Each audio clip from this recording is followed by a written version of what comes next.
Hi everybody, here we are again for another episode.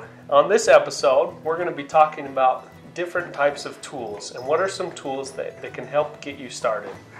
So here I have with me is my dad, Russell Mills, who's been a contractor for, how long have you been a contractor, Dad?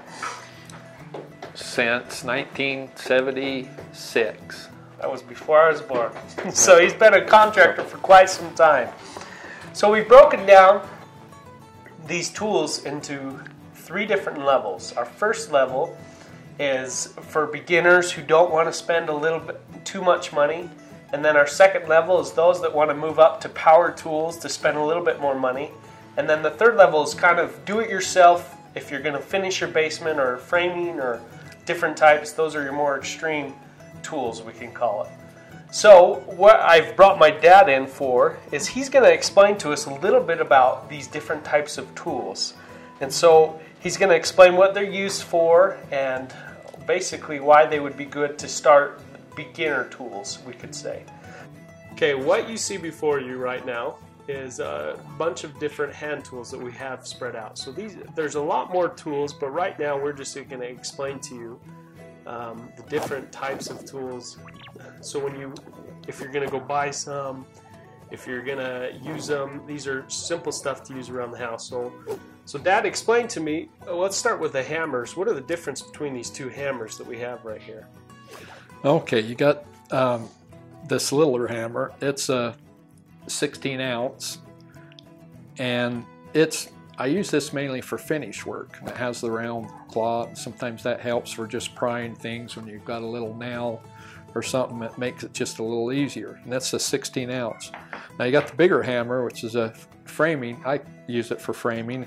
Now this is only a 20 ounce, but they make them heavier. It's got the waffle marks on it so the nail doesn't slip as easy. And it's got the straight claw, which just helps with anything, with prying or whatever you got to do. Flat bar or pry bar, this is good for taking things apart, prying anything that you need to do. And that helps a lot when you're taking molding apart, or you can slip it underneath the casing and pry. We've got the utility knife, which is the basic little tool, of course, when you need to scar something or you need to trim something. That really helps out.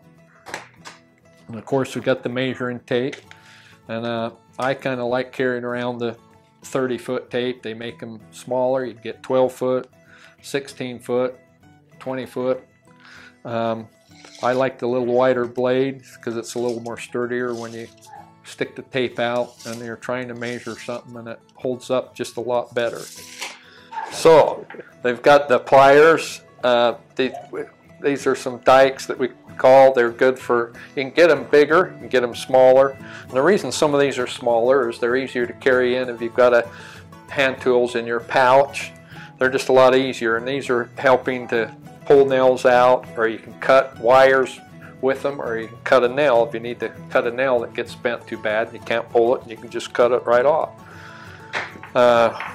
Then you've just got your regular pliers. They're a little adjustable if you need something a little bigger, if you're trying to turn something, or they can also help pull nails out of wood, whatever you need to do.